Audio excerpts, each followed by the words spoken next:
The greatest holiday of all time is upon us.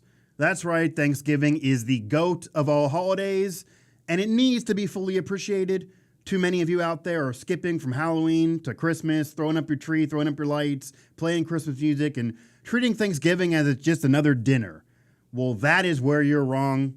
Again, Thanksgiving's the greatest holiday. There's nothing negative about it. There's no depression. There's nothing to be upset about. It's just about two things. There's no stress of buying gifts. It's only about food and football, football and food.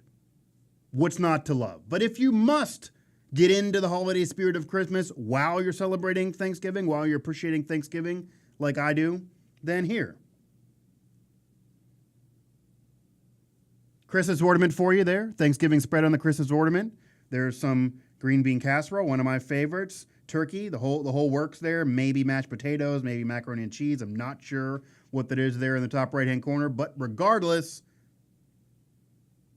it is a full appreciation of Thanksgiving while you're still kind of getting into the Christmas spirit. So remember, Thanksgiving is the GOAT of all holidays, and remember it while you're subscribing here to Pittsburgh Sports Live, going to our website of channels at pghsportslive.com for all these shows and all of our golden visual broadcast quality that gets to live there on that website, and then our family of networks. But this here is another gold quality edition, a Thanksgiving appreciating edition of Mic Drop here on Pittsburgh Sports Live, coming at you from the Beaver County Auto Studios up above Market Square here in downtown Pittsburgh.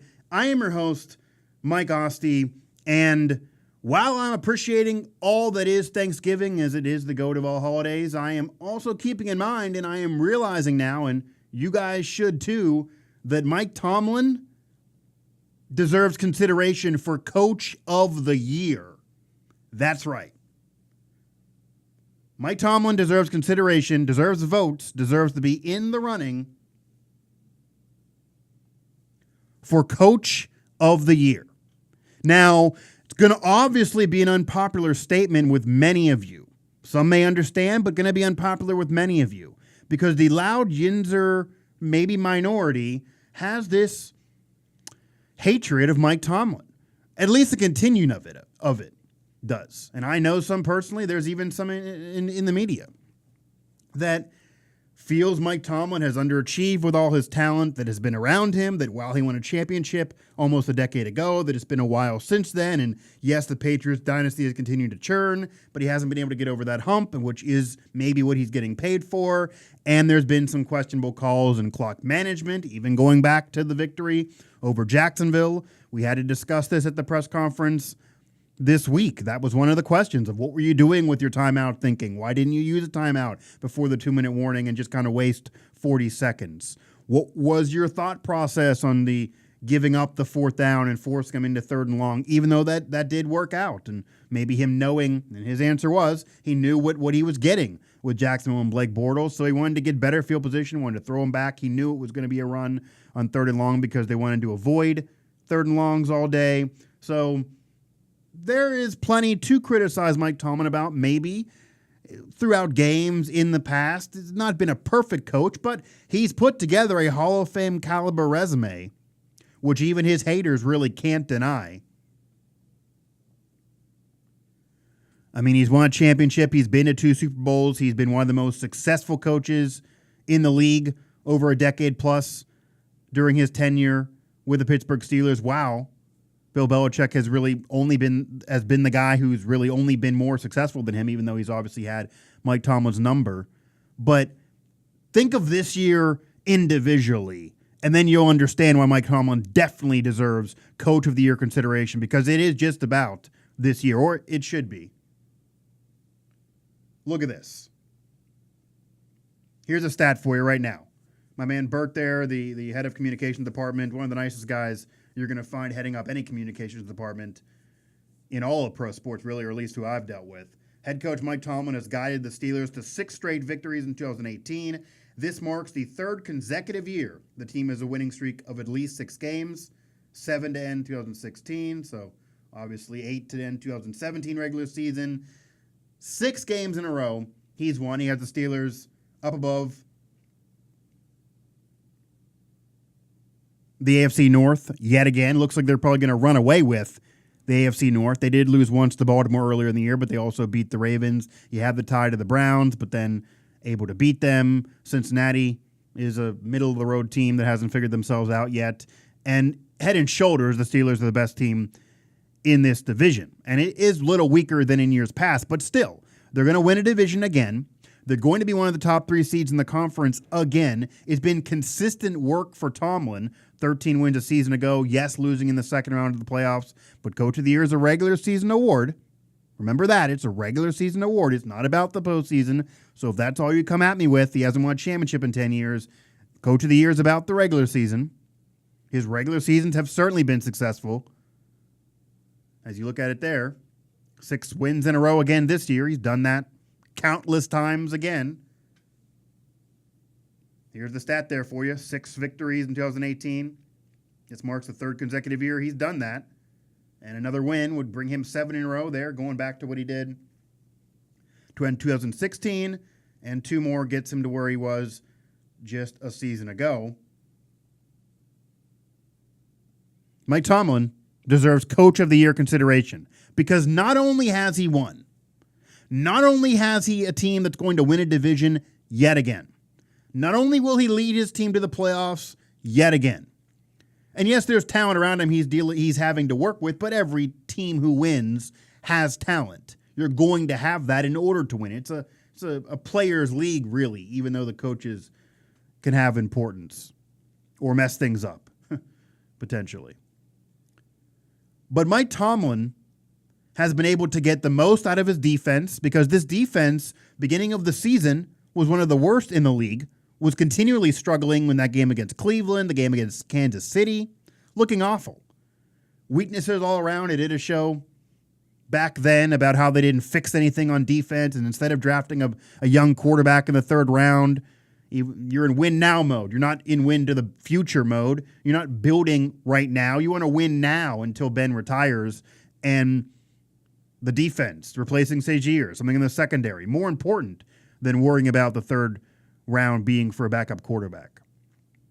But regardless of that draft, they didn't fix much defensively in the offseason. They didn't plug anybody else in. There really is no replacement for Ryan Shazier.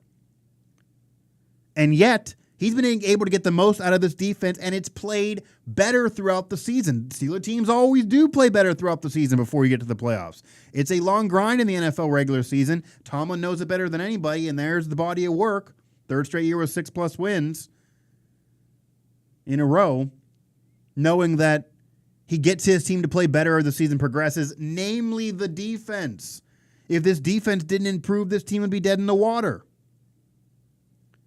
The defense has improved. The defense has mightily improved. The offense was always going to be there. They're eventually clicking on all cylinders. But you look at the wins in a row, you look at where they are in the division, you look at where they are in the conference, you look at the landscape, and you look at what he's had to deal with in addition to just what's going on the field. We did shows about this too.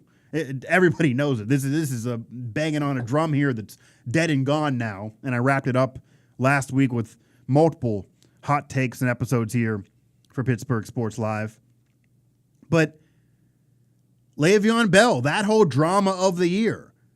Questions every week that we in the media would ask him, whether he talked to Le'Veon Bell, whether he's going to report. If he does, what are you going to do with him? The drama surrounding James Conner in terms of he's becoming the featured back. People doubting him, myself included, earlier in the season, he having to get over that. Last year, going to the national anthem issue. But even keeping on this year, because Coach of the Year is about this season, the whole Le'Veon Bell drama, he can poo-poo it all he wants and say that it's not an issue because they're a veteran team. It had to have got annoying to deal with. I know people in PR. I know it was. They just weren't going to say that vocally, and Tomlin wasn't going to express it. They were mightily annoyed with dealing with the Le'Veon Bell questions. They were annoyed with Le'Veon Bell himself. There were reports that actually they got close to him coming in, but there were different things that were roadblocks, and just so much dealing with off-the-field crap. But yet this team has won. And as we got closer to those deadlines, you figure there'd be more drama and it would be more difficult because the teams are better. They're also improving and figuring themselves out. You get more division games, more conference games. They're more important, obviously. Your weaknesses get more and more exposed if they're not there. And then there's more drama the Steelers have to deal with, and seemingly more drama than other teams. At least more drama than other teams that win. I mean, the Cowboys deal with drama every year, and they're always in the national media discussed on those national shows. They're in the race this year, but they're not to the where the Steelers are. They're not a comfortable contender. They're going up the rear right now in the NFC. And there's other teams dealing with injuries. The Steelers have had the fortunate luck of not dealing with as many. They haven't had to deal with a starting quarterback going down for the year. They haven't had to deal with a superstar player missing multiple games, really. But that's part of it. You can't hold that against Tomlin. He's had a healthy roster. He's used it well. He's masked holes and plugged in different pieces, defensively especially, to help a team that really didn't have the talent there and didn't fix the issues from last season. Got the most he can out of this defense so far. Hard to ask for more than what the Steelers defense has produced to this point and where their ranks are to this point from where they really were expected to be, especially the last few weeks, that defense playing much better. And then again, the offense, and Ben having maybe his best season of his career, as crazy as that is to sound for a future Hall of Famer, having the most efficient game of his career a couple weeks ago, and didn't play well against Jacksonville, but the team found a way to win. They found a way to win that game and played well at the end and were able to close games, which has been a question in the past. So there's always going to be the critics, there's always going to be the haters, and there's going to be things to point to. He's not bulletproof. He's not had a perfect resume. He's not had a perfect career. His game management isn't perfect. I've criticized him as well. But in totality, when you're looking at everything Tomlin has had to deal with this year, everything he's had to deal with, especially the off-the-field drama, the Le'Veon Bell mess, and then picking up a team that really didn't do much in the offseason to make itself better, getting the most he can out of all the facets of the game for the Steelers, offense, defense, and special teams, and getting 6 straight victories to this point as I record this show. 3rd straight year he's done that. As here's the stat for you again. Follow Bird on Twitter. He got many more of these gems, by the way. But Mike Tomlin, 6 victories in a row here in 2018. 3rd straight year he's done that. And they're going to be favored against Denver, even though it's on the road.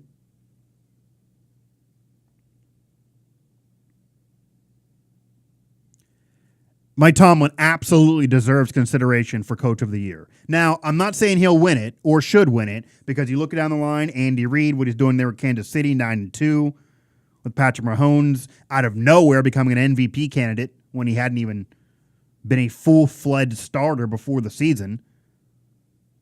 And a new era of football there in Kansas City with so much more offense than Andy Reid ever was used to throughout his career and that team was ever used to from one of the Alex Smith days. They won. He won. But it's totally different. He's really reinventing himself, and Mahomes is the beneficiary as well as his incredible talent. And that Chiefs team is a Super Bowl contender.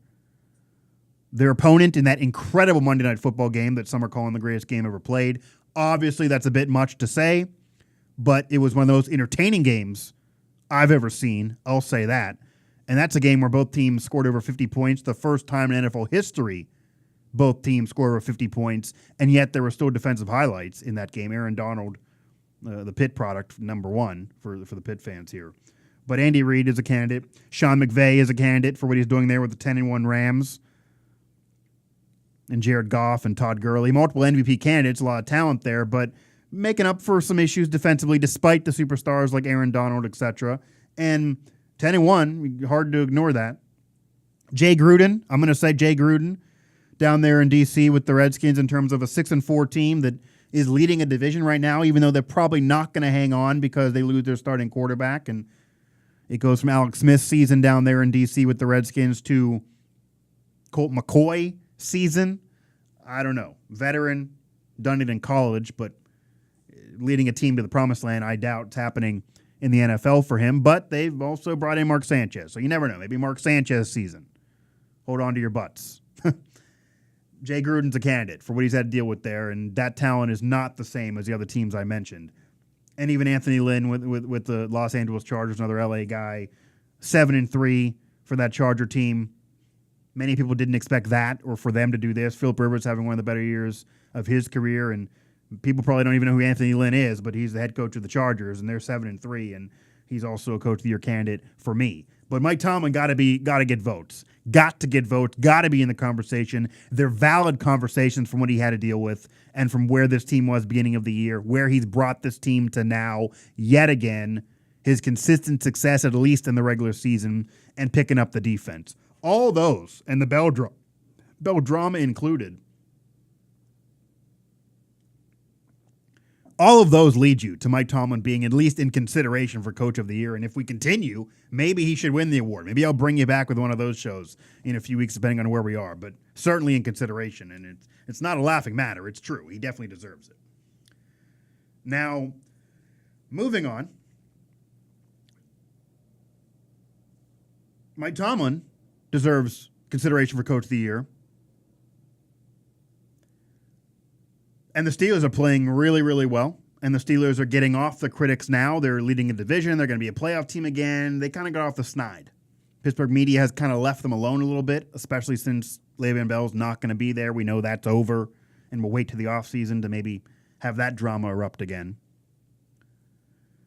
But a team that has won recent championships, in fact, more recent than the Steelers for sure, recent back-to-back cups that's won 2 out of the last 3, and their head coach has 2 rings on his finger, in fact, more championships on his finger than Mike Tomlin does, despite not being a head coach anywhere near as long here in Pittsburgh or even overall, and that's Mike Sullivan and the Pittsburgh Penguins.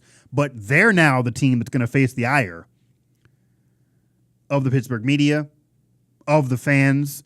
They're the team right now going to be criticized because they're the team, 9 out of the last 10, I believe, losing 9 out of the last 10 as I record this, blowing that game against Buffalo, blowing a 4-1 lead against the Sabres, who are an up-and-coming team, and Eichel gets the game winner, but the Penguins should hold on to a 4-1 lead against anybody, let alone a team that isn't a recent playoff team, and you have all those stars you do. Penguins stars scoring and Phil Kessel scoring, but Crosby's been hurt, so obviously they've been missing him, and there's not been much secondary scoring, and we can go on, and I won't do so, but Dan Konkursky did on Pittsburgh Hockey Now. Throw up there some promotion for him, Konkursky's article. Pittsburgh Hockey Now, it's on the website. It's promoted all through the social media wire here of our family of networks, and especially Pittsburgh Hockey Now. Is the end of the Penguins dynasty? Is this the end of the Penguins dynasty? Is Konkursky's headline.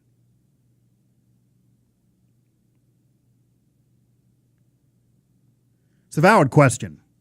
And Konkursky got into it on his live chat with you people. You guys fed him the questions. He answered the bell, and I'm sure he's going to bring more of that back so he can touch on that answer and expound on that on Pittsburgh Sports Live, which you want to subscribe to. You get notifications on when those live chats happen and when you want to be able to send your questions in, whether they're good, bad, or ugly, to Konkursky or any of us that do a live chat. It can get you really involved. I answered some poll questions last week, and Konkursky does at least one live chat a week, so he's really bringing it for you. Subscribe to the YouTube channel. You get notifications right away. Won't have to worry about following us on Twitter, but if you don't subscribe and you just want to follow us on Twitter and hit him whenever we tweet him, there it is at PGH Sports Live. But what I want to touch on here as I kind of close things out on this Thanksgiving edition of Mic Drop here on Pittsburgh Sports Live, coming at you from the Beaver County Auto Studios. Almost knocked that sign over there. At least we're going to keep Roddy Piper, though, upright. I did knock him over in the corner 3 last week, and it was a great broadcast, but I felt a negative vibe. You don't want Roddy falling over. You want him looming over positively. You want him giving you that Pens Jesus feel for your broadcast. And the Pittsburgh Penguins need Penguins Jesus. They really, really do. But what I want to touch on is one of the fixes, one of the things they need to do, win or not, really. Whether it's a fix or not is maybe a different question or a different topic. But one thing they definitely need to do while they're going through this, or regardless of what happens with this Penguin team this year, because they're at the bottom of the conference, at the bottom of the league. They're certainly not right now record-wise a contender, but with that talent and the fact they've been able to overcome slow starts and declines and losing streaks in years past with a similar core and with this head coach that even led to a Stanley Cup or two. Certainly, it's hard to say they're out of it right now. There's maybe reason to be concerned. I asked about pressing the panic button or not. Most of you are not. I was surprised. But maybe this is getting towards the end of the dynasty. We saw this recently with the Kings, who had to fire a coach. We saw this recently with the Blackhawks, who had to fire a 3-time Stanley Cup champion in Joe Quenneville. So dynasties do eventually come to an end. And the Red Wings run of 25 years and all the cups and their stars and contention, it's kind of come to an end as well. So eventually it'll always happen for all teams. But honestly, the Red Wings right now, record-wise, are right there with the Penguins, if not even above them. So no one's expecting that from them. But with the Penguins, you're expecting a lot and they're not delivering. But one thing they need to do, they have a roster that still most of them remember winning the back-to-back Stanley Cups. It's a veteran roster, but still some young guys mixed in. And they need more production from those young guys. But one of those young guys they need more production from, who also was on those 2 Stanley Cup teams and was an integral part and is obviously heavily remembered from those 2 Cup teams, is Matt Murray. The starting goalie on those 2 Cup teams, or at least the starting goalie on one of them, and then the co-starter with Fleury, however you want to, whatever you want to call that situation. But he was mightily necessary and played really, really well, considering his age, considering his experience at the time for the Penguins, in which they won the back-to-back Stanley Cups. And he had 2 rings on his finger and 2 Stanley Cup rings on his resume. His name was on the cup twice when he was actually officially still considered a rookie in the NHL. He could have been a Rookie of the Year contender, and he already had his name on the cup twice. This now a couple years later. He's clearly the what clearly was named the starter and the future of the Penguins when Marc-Andre Fleury was traded and sent to Las Vegas and able to take the Golden Knights to a cup final to help his resume. But that sent the message that obviously with the age difference, Murray being so much younger, taking Fleury's job multiple times through those runs, they needed Fleury, sure. But Murray was the guy, was pegged as the guy. Fleury was traded, Murray's here. Murray was the guy. And last year was a bit of a bumpier season than the previous 2. Obviously, they didn't win the Stanley Cup, and the team around him wasn't as good, but Murray also didn't play as well as he did the prior 2 years when starter. He still played more than enough for a team with that kind of talent, though. And Fleury had those type of years as well over the years. But then you go to this season. And to say he struggled is an understatement. I mean, he started the season giving up 6-7 goals. He then had the injury. He went through a lot emotionally last year with his father passing away, and I know how that is to get over. But it's now a year later. You're never going to get over that, but that's not going to be happening right now for him. So there's less emotional involvement for this season. He's not played well, allowing 4 or 5 goals. I mean, it's just not been a good season so far for Matt Murray. And here's the stats for you. So, goals against average above 4. 4 wins, already losing 5 games. Save percentage below 900 at .877, if I read that correctly. So his injury and poor play allowed Casey DeSmith, the young gun, the former goaltender from Wilkes-Barre Scranton, to get some time in the net, and he played well at times, got a win or two, got a shutout. That was great. But there's also been some struggles from Casey DeSmith. He hasn't been Dominik Hasek back in 1999. He's not standing on his head every single night. He's not going to win the Vezina Trophy based on what he's done so far. Obviously, neither is Matt Murray, and they both have not played what you'd want from a goaltender this season, especially on a team that's in win-now mode and wants to win now. Neither one of them have played well enough for what the team commands. And you're going to criticize Murray more because he's the incumbent, he's the veteran, he's won the 2 cups, he's now the guy or should be the guy based on Marc-Andre Fleury being gone and traded. And Casey DeSmith should be the backup goaltender. But it's created this, what Pittsburgh fans love to do, and they did it with Fleury and Murray for so long, this now a goalie controversy. It's being discussed, and it's not even just fans, media too, about who's the guy. And Casey DeSmith was the hot hand for a while, and you got to ride the hot hand. But the Pittsburgh Penguins are going to live and die in what Matt Murray gives them. The future of the Penguins is not Casey DeSmith. He's played well when you want him to play well, but he's a backup. You like him to play well when in there as the backup, ideally. Matt Murray needs to start. Matt Murray's the guy of the future, or has to be. But you got to let Matt Murray play out of it. He's not played well. I can't defend the numbers. And here's Casey DeSmith. Okay, the save percentage above 900. Goals against average at 2.54. So, better, obviously, than what Matt Murray was putting up. I'm not saying Matt Murray was playing well and doesn't need to play better. Of course he does. And you would expect more from a guy who's won 2 cups and is now your guy. Or you say that by trading Fleury. But the whole debate on just keep on Casey DeSmith when he's hot, they're not even winning these games now. Lose 9 out of 10. They're blowing a game against Buffalo. They just aren't playing well overall. The whole team needs to be better. And maybe Crosby will come back and that'll rectify things, but they all need to be better. He's been playing well when he was in there, but it wasn't the best year of his career. They all could play better, especially defensively, especially in the bottom 6. And especially goaltending-wise. It's one of the facets that need to be better.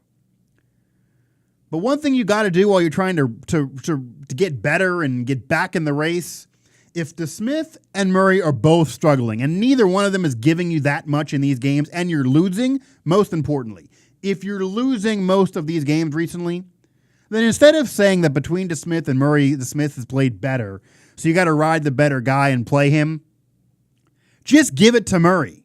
Murray needs to start and play out of this. He's not going to get better unless he starts, unless he plays. He's not going to get better in practice and all of a sudden translate that immediately to the games, regardless of DeSmith starting. And then if you're winning to DeSmith, how are you ever going to put Murray in again, even if he looks good in practice? And right now, you're not even winning with DeSmith.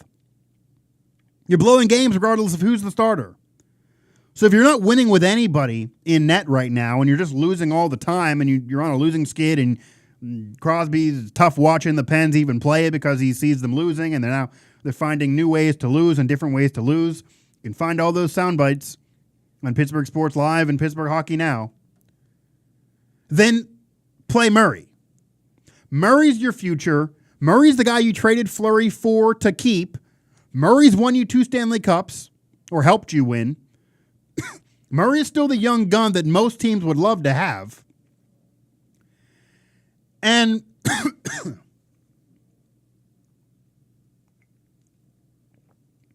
while there's no defending Murray's play this year and he hasn't played well, he won't get better unless he plays. And I don't care who's in net. I could play in net here. And I'm saying this sarcastically, obviously. I couldn't play in net there. But maybe if we play pickup or ball hockey. You shouldn't blow a 4-1 lead when you're the Pittsburgh Penguins with that kind of talent. And you won 2 cups out of 3 years. Shouldn't do it. Doesn't matter who you're playing. You should be able to hold that lead. Either goaltender. So if now you're on an overall losing streak, and before you were winning game with DeSmith, and that was why he was maybe getting more starts than Murray, even though I didn't agree with it then, I understood it more then, because at least then you were winning with DeSmith. But now, if you're losing with no matter who starts, and you're just on a losing skid overall, and your team is just struggling, start Murray. Allow Murray to play out of this team to play around him, to galvanize with him. He's the guy. He's who they won cups with. He has to be the guy they trust more than DeSmith over the long haul. Because he's proven it, DeSmith has not. DeSmith's the question mark. He didn't play well in 2 or 3 games, but can he play well for an entire season or through a playoff run? We don't know. And it's a fickle position. It's like a quarterback. I know the backup's always the most popular. Steelers fans were out there yapping for Dobbs off of one great pass because Ben was struggling, a future Hall of Famer, who just the week earlier had the most efficient game of his career, so still playing well overall this year. And then Ben rectified it, was able to stay in, fight through it. Tomlin didn't put Dobbs in, obviously, not going to listen to the Yinzers. And Ben was able to guide the team to another win and still having one of the best seasons of his career, and they won. The Penguins got to do that approach with Matt Murray. He has to be their Roethlisberger, and he's much younger, so he's now hitting his prime, but he's won the Cups. He's the incumbent. He's the veteran. He got to be the starter for the Pittsburgh Penguins over the long haul, and he's still the guy, even if this team would miss the playoffs this year. Matt Murray is your starter next year. He is your future. He is your present. He's the guy. And he has to be, or this team's really sunk, because there's no body of work. There's nothing that tells me DeSmith is, besides a couple spotty starts and one shutout. Come on. Come on. I know the stats. I know the Murray stats. I know them. They're not impressive. It's not been a good year. I know DeSmith has been better. I know he has. I know he's played well at times. And I know that he started those games in a row for Murray, even when Murray was getting healthier, because he was getting wins then. But what I also know, this team's not winning now regardless of who's the starter. I know that Fleury was traded and Murray was given the keys to the Cadillac. I know Murray won you 2 cups. I know Murray's done it for an entire season. I know that even last year when he struggled and wasn't as good as the previous 2 years, it still led the Penguins to the playoffs. He still racked up some wins. His goals against average was still respectable from where it is this year. That team around him was able to guide him, and he was able to still be good enough for that team to win. I know he can do it again. It's hard to believe that off of a couple games, a quarter of a season, all of a sudden he's lost his touch. Hard to believe that. And if that's the case, you have to see it. You got to let him play out of it. You got to let Murray start. You got to let him see if he can get better throughout the season. Give it another week or two at the minimum. And this team just overall needs to be play better for them to win. If they don't play better overall, it doesn't matter whether Murray's in there or DeSmith is in there. They're not going to win. If they do play better overall around Murray, maybe he'll play out of it. Maybe it'll help him, and maybe he'll play better too. You won't figure any of this out, though, unless you play Murray and let him play out of it and let him start and get better. Can't do it on the bench, and DeSmith is just not your future.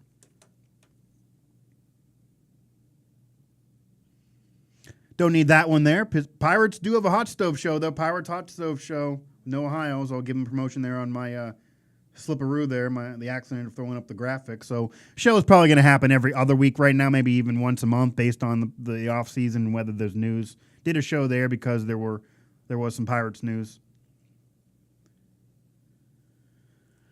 But I'm going to wrap this one up, and I'm going to again command you to appreciate and celebrate Thanksgiving to its fullest. It is the GOAT of all holidays. It is the greatest holiday of all time. There's no reason to be depressed. There's no stress. There's nothing negative about it. It's food and football, football and food. That's Thanksgiving. That's what it's all about. It's the greatest holiday around. My favorite holiday. I'll appreciate it to its fullest. And if you really need to get in the Christmas spirit before Thanksgiving happens, you might even be listening to this after Thanksgiving already has occurred, or you need to do Christmas during Thanksgiving and you need to make it all one, and you can't just let Thanksgiving be, as I would prefer, then get yourself one of these. Get yourself a Thanksgiving meal ornament. Some turkey, green bean casserole, my favorite. Multiple legs there. Look at all the meat. Put that on the tree. At least let it be on the tree during Thanksgiving Day if you already have that tree up.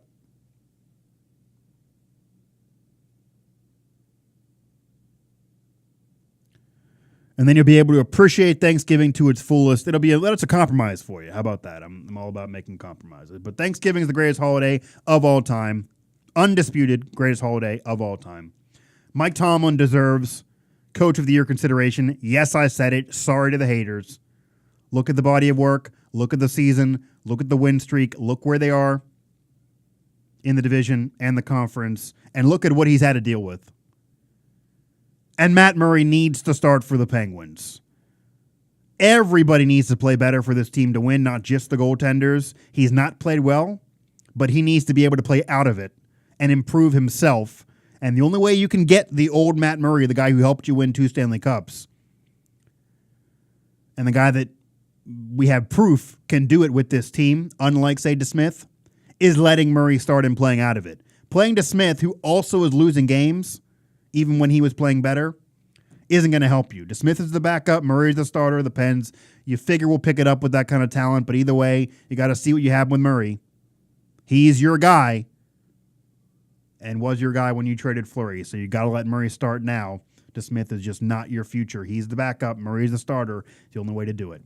This has been another Gold Quality edition, a Thanksgiving appreciating edition of Mic Drop here on Pittsburgh Sports Live. There, Beaver County Auto Studios there, representing here up above Market Square in downtown Pittsburgh. Visit beavercountyauto.com to make a believer out of you, or a believer. Again, I can't do it the way Kongursky has that roll off the tongue. Find us on Twitter at PGH Sports Live on Twitter. Subscribe to us on YouTube, on the YouTube channel. Subscribe, click the subscribe button on Pittsburgh Sports Live to support us and also make it easier for us to get our content to you. Visit Pittsburgh Soccer Now, Pittsburgh Hockey Now, and the mothership Pittsburgh Sports Now for all the coverage, as well as this website, pghsportslive.com, where our Pittsburgh Sports Live content will live, pghsportslive.com. That's it. This has been another Radio Gold edition of Mic Drop here on Pittsburgh Sports Live. I am your host, Mike Asti, conquering sports radio one day and appreciating Thanksgiving to its fullest at a time.